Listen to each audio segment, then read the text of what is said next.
নারায়ণগঞ্জের বন্দরে পূর্ব বিরোধের জের ধরে একই পরিবারের ১৫ জনকে কুপিয়ে বাড়িঘর ভাঙচুর লুটপাট সহ আগুন ধরিয়ে দিয়েছে মামুন, ইকবাল, সুজু, হারুন, শুভ, জিকির ও সাজ্জাদ গং।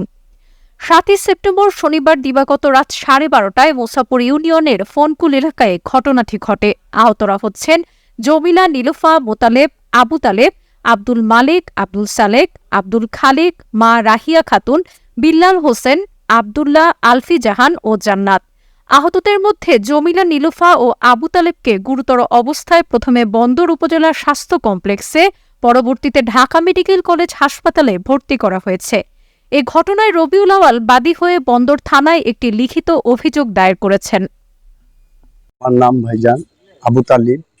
আমি এই সমাজের একজন লোক, কিন্তু আমাদের এইখানে ওরা দুর্বৃত্তরা অনেকভাবেই আমাদের উপর অন্যায় অত্যাচার করেই আসছে দীর্ঘদিন ধরে। তো সরকার পতনের পর যে আমরা ভাবছিলাম যে ওরাও চলে যাবে, কিন্তু দেখছি না, এখনো পর্যন্ত ওরা ওই জায়গাতেই আছে আর আমাদের জ্বালিয়েই যাচ্ছে। কিন্তু এত জ্বালানোর পর টিকে থাকতে পারি না। এক কথা দুই কথা তাদের সঙ্গে একটু কথা কাটাকাটি রাগারাগি হওয়ার পর তারা মারধর করলো, ঘর কোপালো, মাটি কেটে তারা সুদিন এই ইটের ভাটা নিয়ে গেল। ওরা অনেক কিছু করেছে। তো এইসব বলার পরে হুমকি দামকি দিবে যে আপনাদের বলছি, এগুলো বলার পরেও কিন্তু আমাদেরকে বলা হবে তোরা প্রেসের লোক আনলি কেন, তোরা এটা করলি কেন, সেটা করলি কেন। আবার লোকজন আসবে, ২০-৩০ জন এসে আমাদের আবার ঘাইল করবে। তো তখন আমরা কি করব? তা এখনো পর্যন্ত ওদের কিছুই করা হচ্ছে না। এই ভাইজান, এই এখন বর্তমান যে ঝগড়াটা হয়েছে, এই কোপাকুপি করলো কেন, সেটা জাস্ট মাছ ধরার জায়গাটা আমাদের, কিন্তু এই পানিটা ওদের, ওরা বলছে। তো এখানে কেউ ধরতে পারবে না। এই বিশাল পুকুরটা ওদের, বিশাল পুকুর ওদের হলে কি হবে? আমার তো কলা গাছ পর্যন্ত, ওই যে ওখানে কলা গাছ, ওই কলা গাছ পর্যন্ত আমার জায়গা। তো এর ভিতরে মাটি তোরা নিয়ে গেছিস, কিন্তু আমার জায়গা তো চলে যায় না। ওই জায়গায় আমি মাছ টাটা দিয়ে ধরতে যে গেলাম কেন, ওই জন্যই আমাদের দোষ হয়েছে। তো এটা কি আমাদের জন্য অপরাধ হয়েছে? আপনারা, আমরা চাই এর শুষ্ক বিচার। আর আমাদের প্রায় তো আপনার ৮ লাখ টাকার মতন লোকসান ক্ষতি হয়েছে। এই টাকাগুলো দিবে। আর আমাদের শরীরে যে ক্ষত চিহ্ন গড়েছে, এই যে ঘা দেখছেন কেটে ফেলেছে, কোপ দিয়েছে, সব রান্দা, সবার হাতে ১২-১৫ জন ছিল, সবার হাতেই ধারালো অস্ত্র ছিল। ওগুলো দিয়ে আমাদের এলোপাতালো ভাবে সবগুলো ভাইকে কুপিয়েছে। আমি তো জানি না, আমার রাত্রে ফোন দিচ্ছে আমার ছোট বোন, আপা আমাদের বাড়িতে অনেক গ্যাঞ্জাম চলতেছে।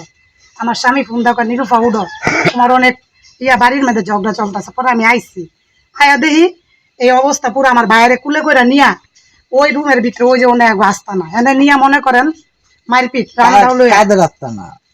এটা ওই যে মামুন সাহেবের আস্তানা, মামুন সাহেবের ঘর। ওই বাইডারে নিয়ে, মনে করেন বাইরে হের মাথার মধ্যে যেন কে বাড়ি নাকি দিচ্ছে, সেটা আতাইতাছে। আতানের মাঝখান দিয়ে উপরে কূপ মেরা বসছে। আমরা কইতাছি থাক থাক ভাই, আমাকে এবারের মতো মাফ করে দেন। এটা সবাই কইতাছি। আর অনেক মানুষ তো না, ওই আউট মানুষ ভাড়া করা। তো আপনি কোন সামনে?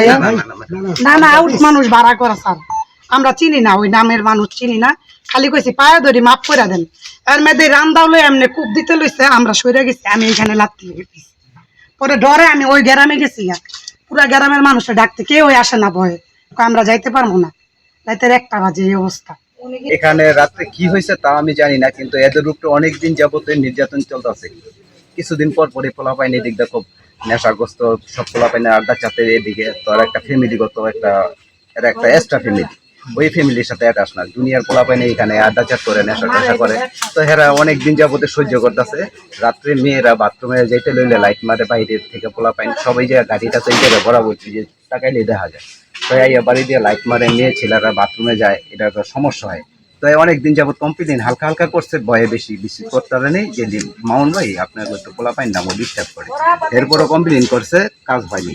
এর পরবর্তীতেও সেদিনকে লাইট মারছে, এই যে আমার বাড়ির যার উপরে হামলা করছে আর কি আমার বাড়িতে। তখন ওই যে মোতালেব, আবু তালেব কইছে যে ভাই আপনারা এইভাবে বাড়ির ভিতরে লাইট মারেন না, আমরা ফ্যামিলি বাড়ি। এই কথা কওয়ার উপরে থেকে ওরা ধইরা এদের উপরে অনেকদিন যাবত এই সম্পদটা নেওয়ার লিগে করতেছে, আক্রমণ করার চেষ্টা করতেছে, ইস্যু পায় না। তখন ওদিনকে যেমন বলছে যে ভাই আপনারা এইভাবে বাড়িতে লাইট মারেন আর আপনাকে পোলাপাইন ডিস্টার্ব করে, এই আর কি। এক কথা দুই কথায় নাকি শুনলাম আমি, এটাই আর শুনলাম। যে এই ঘটনা হয়েছে, যে এটা নিয়ে সূত্রটা। তাই এরপর থেকেই মনে করেন আমি রাত্রে আইসা দেখি এই বাড়িঘর ভাঙচুর করতেছে কোবাইয়া 9টা বগি দিয়ে। তাই আমি আমার বড় ভাই, এই যে বড় ভাই এদিকে আসে, এই যে আমি আমার বড় ভাই, এই দুইজন আর কেউ নাই, মানে এলাকাটা যা আছে এরা তব্দ হয়ে দিছে, এদের তব্দ করে রাখছে আর কি। এদের একটা বয়স্কর বাতার মতন একটা বাতা দেওয়া হয়, এরকম একটা তব্দ করে রাখছে। কে করে রাখছেন? এটা করে রাখছে এদের রাঘব ভালো আছে, যারা এদের অধীনে কাজ করে। কাদের অধীনে? এই যে মামুন অধীনে, মামুনও আবার আরেকজনের অধীনে। এই বাড়িটা নেওয়ার লেগা যেমন আমার সম্পদ নিচে গা, আমার সম্পদ নেওয়ার পরে থেকে আমরা পরিস্থিতির শিকারের সম্পদ দিয়ে দিয়েছি যান বাঁচানোর লেগে। এখন এই সম্পদটা নেওয়ার লেগে হেরা বহুত চেষ্টা করতেছে। কারা? এটা আছে আপনার এদের পিছনে একটা বড় রাঘব বল আছে, কারা? নাম বলতে হবে? এটা মামুন দেয় আর কি, মামুন দেয়। তো এটা হেরা এই বাপের সম্পদটা না ছাড়ার লিগে অনেক নির্যাতিত হওয়ার পরে প্রতিবাদ করে। তাই যেমন আমরা করিনি, আমাকে সম্পদ ছেড়ে দিছি, অনেক হেরা একটু এতটুকু প্রতিবাদ করাতেই যেমন হ্যাঁ গোপে আক্রমণ হয়েছে। এই যে আর হচ্ছে দিয়া কুবাইতেছে, তখন আমরা আইয়া কইলাম যে কাজের মানুষ না, তো তখন যদি ভুল করে দেয় তা আমরা বিচার করবো, কোনার বিচার না করতার মো করবো। আপনারা আইসেন, আপনারা জান গা, আপনাকে কোনো আপনার তাহলে আবার আপনাকে খারাপ গেলাম গা। তো এরা এই যে রাইতে কুবাই টাবাই আসতো মনে করেন যে কইছি আমি পাও পর্যন্ত ধরতে চাইছিলাম, আমি মাপ চাইতেও গেছে তোরা এই করিস না, হ্যাঁ এটা বিচার কইরা দিব। তারা মানে না, রাইট বইরা রাইট কোবা কপি বইরা পরে আমরা গেলাম গা। পরে ওই যে সালামের ভাই আসা, কাকা আমরা গেলাম গা, তো তুমি থাকি এটা ইয়া করো। তো হ্যাঁ হ্যাঁ লোক ওই আল্লাহ রাইট বইরা কি করতে কোবাইছে মনে করেন যে এইটা। পরে আমরা দুই ভাই গেলাম। দাও আমরা ধরে রাখতে পারি না, ধরতে গিয়ে হাত কাটছে, হাতে বাড়ি লাগছে। তারপর যা হোক ভিতরে করে মাইক টাইক খাইয়া এক পত্তন আমরা ভিতরে আইসা দিচ্ছি, আইসা দরজা লাগায় বসে রয়েছি। তারপর 5 না 10 মিনিট পরে আবার গ্রুপ নিয়ে আয়া গেছে, আয়া এই কুবাকুবি লাগাই দিচ্ছে। কারা গ্রুপ নিয়ে আসলো? এই যে হ্যাঁ মারামারি হয়েছে, হেরাই আবার আইসে। হেরা কারা? নাম কি? মামুনের গ্রুপ আয়া কুবাকুবি শুরু করছে, ঘুরে রাখতে পারি না দরজা। তো বাইর কর, ঘরকে বাইর কর, পুলারে বাইর কর। মানে এটা করার কারণ কি? এটা করার কারণ প্রথমে এই যে লাইট নিয়ে লাগছে, মাছ ধরতে গেছে, লাইটের আলো চোখে লাগছে। আমার ভাই জিজ্ঞাসা কে লাইটটা মারলো, পরে বলতেছে কে চিনোস না, লাইট মারছি কে চিনোস না, মানে রাগারাগি করতেছে। পরে আমার ভাই আবার বলছে এরকম রাগারাগি করেন কে ভাই, রাগারাগি করলে তাহলে গোলাপ ভাই এরা করার পর মানে চিৎতে গেছে, চিৎতে একবার রামদাম লইয়া করে বাইরে গেছে গ্রুপ দিয়ে। প্রথমে আর কি যখন শুরু করে পরে ঘরের ভিতরে গেছে, ই করে ক্ষমা টুমায় আইসি খাইয়া। তারপর ভিতরে আসার পরে যে হামলা দিন আবার কইরা যাওয়ার পর ওনাদের একজন আত্মীয় থামায় টামায় থুয়ে গেছে, থুয়ে যাওয়ার পর 10 মিনিট পর আবার আইসে তো খালি দরজা মজা পাই গেলে আর কি খারাপ খারাপ গালি দিতেছে, কিছু করতেছে। দা তোর ভাইরা তোর পুলারে পাই কর জব করবি আরো অনেক কিছু কইছে, আমার খেয়াল নাই। জি আসসালামু আলাইকুম। আসসালামু আলাইকুম রহমতুল্লাহ। আমি মোহাম্মদ রবিউল আউয়াল, আমি 11 বাড়ির সদস্য একজন। আমি একবারে ছোট ভাই। আমাদের বাড়িতে হামলা করেছে, আমাদের বাসা এলাকাতে কিছু বখাটে অনেক দিনের কিছু কুলাঙ্গার লোক আছে, খুনি আছে, তারা এরকম এলাকার সবাইকেই আক্রমণ করে, তাদের বিরুদ্ধে কেউ কথা বলতে পারে না। আমাদেরকে অনেক কাল ধরে জ্বালাচ্ছে, ওই এলাকাবাসী সবাইকেই জ্বালায়। তো কখনো মাটি কাইটা নেয়, কখনো ছাগল চুরি করে খিচুড়ি পাকায় খায়ালায়, রাস্তা দিয়ে হাঁটতে দেয় না। আমাদের বোন ভাই এগুলা গেলে ইফটিজিং করে, বোনেদের উন্না ধরে টান মারে, এরকম করে। এরকম করার কারণে কেউ ওরা একটা খুন করেছে, একজন শিল্পপতিকে খুন করেছে। খুন করে তারা বাহবা, তারা অনেক হয়ে গেছে, তাদেরকে এলাকাবাসী সবাই ভয় পায়। এখন ওই দিন হয়েছে কি ঘটনা, আমাদের এখানে আমাদের জমিনের মধ্যে মাছ ধরতে গেছি। তো ওরা রাতের বেলা চুরির জন্য কিংবা বখাটে কাজকর্ম করার জন্য তারা সারা রাতে এখানে টল দেয়। তাদের আস্তানা এই 4 রাস্তার মোড়। তো আমরা মাছ ধরতেছি, আমরা ভাই 3 ভাই, ওরাও গেছে যায় আমাদের চোখের মধ্যে লাইট মেরে মজা করতেছে। তো ওই দিন আমার ভাই একটু কটুমুখে বইলা ফেলাইছে, মানে ওদের বিরুদ্ধে কেউ কথা বলতে পারবে না, একটু কথা বইলা ফেলাইছে যে ভাই আপনি এইভাবে লাইট মারতেছেন, এইভাবে লাইট মারলে তো মানুষের চোখে সমস্যা হয়। কিরে তুই বড় হয়ে গেছো, তুই এইভাবে কথা বলছ কেন? এরকম কইরা আমার বাইরে একটা টাস করে চট্টগ্রামে মারলো। মারার পর তাদের চালাবেলাকে পাঠালো তাদের রাস্তা নাই, এইরকম বড় বড় স্যান্ডাও নিয়ে আসলো আমাদের কাছে। আমরা হইলাম গিয়া মাত্র 6 ভাই, আর হেরা আইছে 18-20 জন। ওদের সঙ্গে তো আর আমরা পারি না। তারপর আমগরে আন্দাপাট্টা কুবাকুবি শুরু করলো। আমগো বাড়ির ভিতরে ঢুকে, এই যে দেখেন কি অবস্থা, বাড়ির ঘর দুয়ার সব নতুন ঘরটা, আমরা নিরহ মানুষ এই ঘরটা তুলছি বড় ভাইয়ের বিবাহ দেওয়ার জন্য। এই ঘরটাকে নিঃস্ব কইরা পালাইছে। কিছু টাকা জমাইছিলাম কামাই রুজি কইরা, প্রায় 3.5 লাখ টাকার মতন। ওই টাকাগুলো লুটপাট করে নিয়ে গেছে। আমাদের নতুন ভাইকে বিয়ে দিয়েছি, ভাইয়ের বউয়ের নতুন স্বর্ণ গয়নাগুলোকে নিয়ে গিয়েছে। 4টা ছাগল ছিল রান্নাঘরে, ছাগল 4টাও নিয়ে গিয়েছে। তারপর ঘরের ভিতরে আমার বোনের ফ্রিজ, লোহার খাট, আলমারি এগুলো নিয়ে গেছে।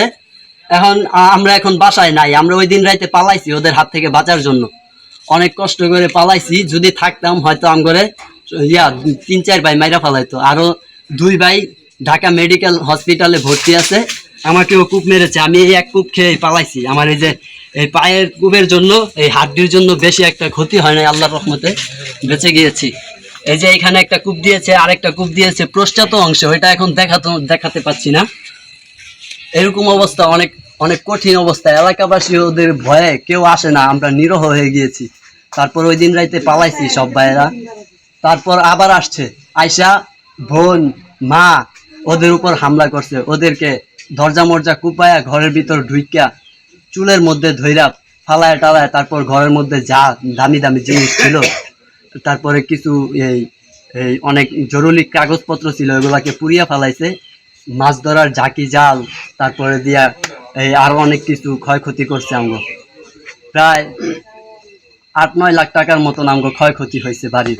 এখনো চালায়া যাইতেছে। আমরা এই যে আজকে আসলাম বাসায়, আর মিডিয়ায় পুলিশ অফিসার নিয়ে, এতদিন আমরা বাসায় ছিলাম না, তারা ডেলি রোজ এই আমাদের বাসায় টল দিতেছে।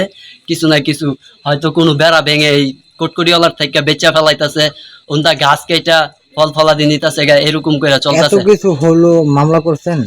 হ্যাঁ, এত কিছুর পর আমরা তারপর মামলা মোকদ্দমায় গিয়েছি, মামলা করেছি। এখন দেখি অফিসাররা আসছে, আয়সা তদন্ত করতেছে। তদন্ত স্থলের পর আমরা বুঝতে পারবো কি হয়। ধন্যবাদ। আমরা পালিয়ে যাওয়ার পর তারপর আমরা আমাদের থানা, বন্দর থানায় গিয়েছিলাম। গিয়ে ওইখানে আসামিদের উপর মামলা করেছি।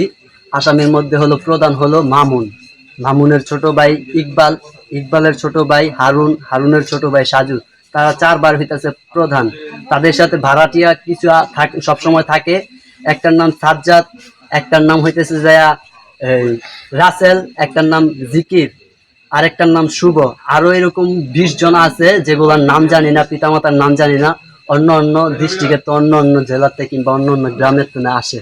আয়সা এখানে দিনরাত 24 ঘন্টা তাদের সঙ্গে সময় দেয়, তাদের সঙ্গে অকর্মে লিপ্ত থাকে।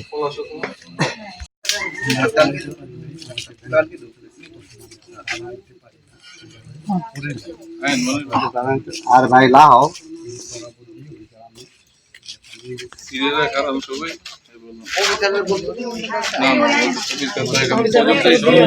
বাহিনী এখানে যত মদ গাঁজা হেরোইন ফেন্সিডিল যা আছে সব ওরা ব্যবসা করে, বেচে খায়। সারা রাত নারী নির্যাতন করবো, কেউ আইলে চিন্তাই করবো টুকটাক, এদেরই এটাই কাজ।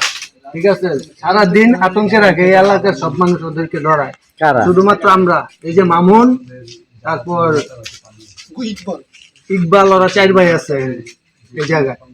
আমরা একটু কথা বলি দেখতে আমগরে জিত কইরা ওই দিন 6 ভাইরে, আমরা নিরস্ত্র মানুষ, সবাই রাতে এত বড় বড় রামদা ধার সব নতুন নতুন নিয়ে আইসে আমগো সব বাইরে কুবাইছে। এই যে আমার ফাইরাসি আলাইছে। আমি লাস্ট পর্যন্ত 999-এ ফোন দিয়া পুলিশ প্রশাসনে আমার ঘর থেকে বেরোয়া, তারপর আমি নবীগঞ্জে গেছি, পুলিশরা নিয়ে গেছে। আমার নিয়ে যাওয়ার পর ওই জায়গা থেকে আমারে খানপুর গেছি, খানপুর থেকে আমার ঢাকা মেডিকেল পাঠিয়ে দিচ্ছে। আমার ক্ষত দীক্ষা ঢাকা মেডিকেল, পরে এই রাত্রের বেলা গেছি আমি 3 দিন ঢাকা মেডিকেল থেকে, এইমাত্র আসলাম, আজকে আসলাম। তো এই অবস্থা পুরো। আমার বরকি বেচা হালায়, মুরগি নেওয়া জায়গা বাড়ির থেকে, মানে এক কথায় ওর কথা হইলে আমার এনতে উচ্ছেদ করবো কেমনে, ওই ধান্দাবাজিতে আসছে। আমার মাটি গাছটা বেচা হালাইছে, আমি কিছু করতে পারিনি। আমার ভাই বোন নিয়ে খুব কষ্টে চলতেছি। আমরা সবাই টুকটাক কাজ করে রাখাই। এলাকায় কোনো আড্ডাবাজি নাই, এলাকার লোকজনদের জিগাইতে পারেন আমরা যে কিরকম লোক। আমরা এতিম মানুষ, আমার বাপ নাই, সবাই খুব কষ্টে আছে, আমরা সবাই স্নেহ চোখে দেখে, কিন্তু এই যে এই কয়টা লোক এখানে